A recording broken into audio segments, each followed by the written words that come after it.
Welcome back. Day 11, read through the Bible in a year. We're going to read Job 29 through 31. Job continued his discourse.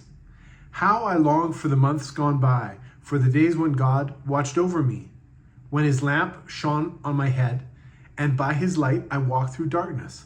Oh, for the days when I was in my prime, when God's intimate friendship blessed my house, when the Almighty was still with me and my children were around me, when my path was drenched with cream and the rock poured out for me streams of olive oil. When I went to the gate of the city and took my seat in the public square, the young men saw me and stepped aside, and the old men rose to their feet. The chief men refrained from speaking and covered their mouths with their hands. The voices of the nobles were hushed, and their tongues stuck to the roof of their mouths. Whoever heard me spoke well of me, and those who saw me commended me, because I rescued the poor who cried for help, and the fatherless who had none to assist them. The one who was dying blessed me.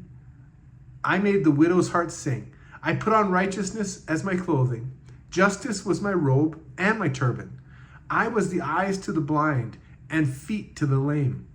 I was a father to the needy. I took up the case of the stranger. I broke the fangs of the wicked and snatched the victims from their teeth. I thought, I will die in my own house. My days as numerous as the grains of the sand. My roots will reach to the water, and the dew will lie all night on my branches. My glory will not fade. The bow will be ever new in my hand. People listen to me expectantly, waiting in silence for my counsel. After I had spoken, they spoke no more, but my words fell gently on their ears. They waited for me as for showers, and drank in my words as the spring rain. When I smiled at them, they scarcely believed it. The light of my face was precious to them. I chose the way for them and sat as their chief. I dwelt as a king among his troops. I was like one who comforts mourners. Job 30. But now they mock me, men younger than I, whose fathers I would have disdained to put with my sheepdogs. Of what use was the strength of their hands to me, since their vigor had gone from them? Haggard from want and hunger, they roamed the parched land in desolate wastelands at night. In the brush they gathered salt herbs, and their food was the root of the broom bush. They were banished from human society, shouted at as if they were thieves. They were forced to live in the dry stream beds, among the rocks, and in holes in the ground. They brayed among the bushes and huddled in the undergrowth, a base and nameless brood. They were driven out of the land. And now those young men mock me in song. I have become a byword among them. They detest me and keep their distance. They do not hesitate to spit in my face. Now that God has unstrung my bow and afflicted me, they throw off restraint in my presence.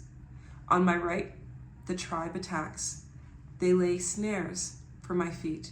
They build their sage ramps against me. They break up my road. They succeed in destroying me.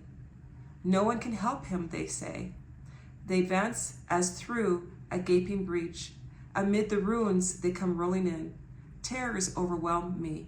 My dignity is driven away as by the wind. My safety vanishes like a cloud. And now my life ebbs away. Days of suffering grip me. Night pierces my bones. My gnawing pains never rest. In his great power, God becomes like clothing to me. He binds me like the neck of my garment. He throws me into the mud, and I am reduced to dust and ashes. I cry out to you, God, but you do not answer. I stand up, but you merely look at me. You turn on me ruthlessly. With the might of your hand, you attack me. You snatch me up and drive me before the wind. You toss me about in the storm. I know you will bring me down to death, to the place appointed for all the living. Surely no one lays a hand on a broken man when he cries for help in his distress. Have I not wept for those in trouble? Has not my soul grieved for the poor? Yet when I hoped for good, evil came. When I looked for light, then came darkness. The churning inside me never stops. Days of suffering confront me. I go about blackened, but not by the sun. I stand up in the assembly and cry for help. I have become a brother of jackals, a companion of owls. My skin grows black and peels. My body burns with fever. My lyre is tuned to mourning, and my pipe to the sound of wailing. Chapter 31. I made a covenant with my eyes, not to look lustfully at a young woman. For what is our lot from God above, our heritage from the Almighty on high? Is it not ruin for the wicked, disaster for those who do wrong? Does he not see my ways and count my every step? If I have walked with falsehood, or my foot has hurried after deceit, let God weigh me in honest scales, and he will know that I am blameless. If my steps have turned from the path, if my heart has been led by my eyes, or if my hands have been defiled, then may others eat what I have sown, and may my crops be uprooted. If my heart has been enticed by a woman, or if I have lurked at my neighbor's door, then may my wife ride another man's grain, and may other men sleep with her, for that would have been wicked, a sin to be judged. It is a fire that burns to destruction. It would have uprooted my harvest. If I had denied justice to any of my servants, whether male or female, when they had a grievance against me, what will I do when God confronts me? What will I answer when called to account? Did not he who made me in the womb make them? Did not the same one form us both within our mothers? If I have denied the desires of the poor, let the eyes of the widow grow weary. If I have kept my bread to myself, not sharing it with the fatherless, but from youth I reared them as a father would, and from my birth I guided the widow.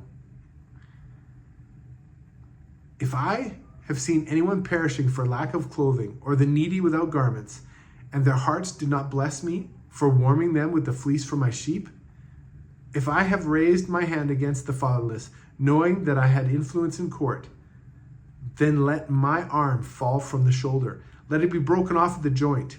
For I dreaded destruction from God, and for fear of his splendor, I could not do such things. If I have put my trust in gold, or said to pure gold, you are my security, if I have rejoiced over my great wealth, the fortune my hands have gained, if I have regarded the sun and its radiance, or the moon moving in splendor, so that my heart was secretly enticed, and my hand offered them a kiss of homage, then these also would be sins to be judged. For I would have been unfaithful to God on high. If I have rejoiced at my enemy's misfortune, or gloated over the trouble that came to him, I have not allowed my mouth to sin by invoking a curse against their life. If those of my household have never said, who has not been filled with Job's meat? But no stranger had to spend a night in the street, for my door was always open to the traveler.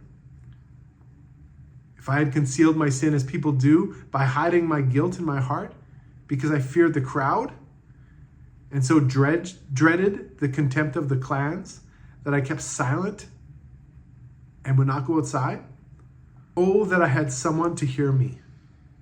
I sign now my defense. Let the Almighty answer me.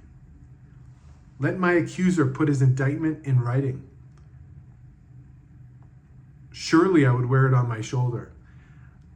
I would put it on like a crown. I would give him an account of my every step. I would present it to him as to a ruler. If my land cries out against me, and all its furrows are wet with tears, if I have devoured its yield without payment, or broken the spirit of its tenants, then let the briars come up instead of wheat, and stinkweed instead of barley. The words of Job are ended.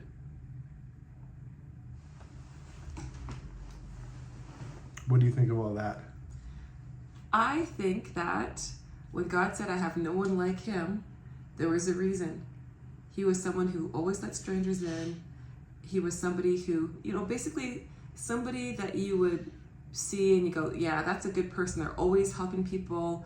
They're taking care of the needs of the poor and needy. People know that if there's trouble, that they can go to Job, that he's somebody who would help them out. And so when his friends were accusing him, like, hey, you didn't take care of the needy, you didn't take care of the widows, we see here that they, in fact, were lying. They were accusing him falsely, and he knew it. Yeah. And they knew it. Yeah. They were just trying to tear him down. This is a guy that he was more concerned over anything else, I think, with what God saw in him. Yeah.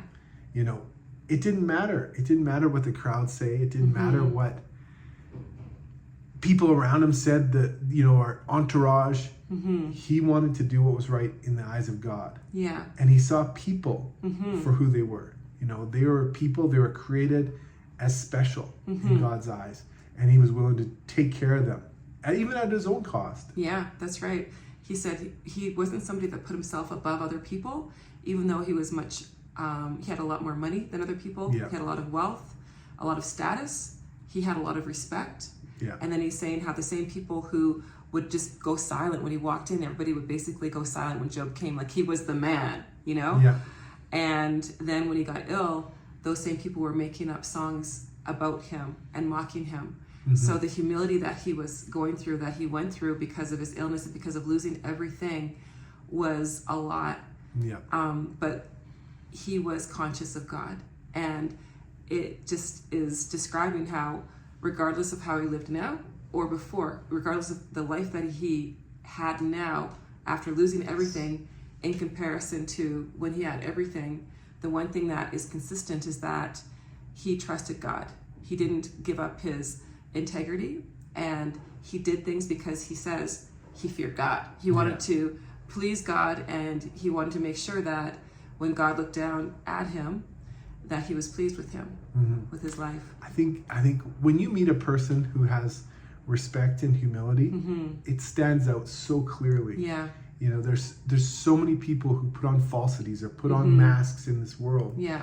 And you meet someone who truly is humble and respectful and treats people with the respect that they deserve. Yeah.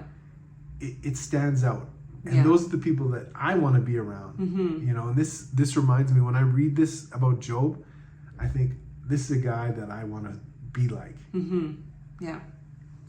Okay. That's great. Well, thanks again. Join us tomorrow for day number 12.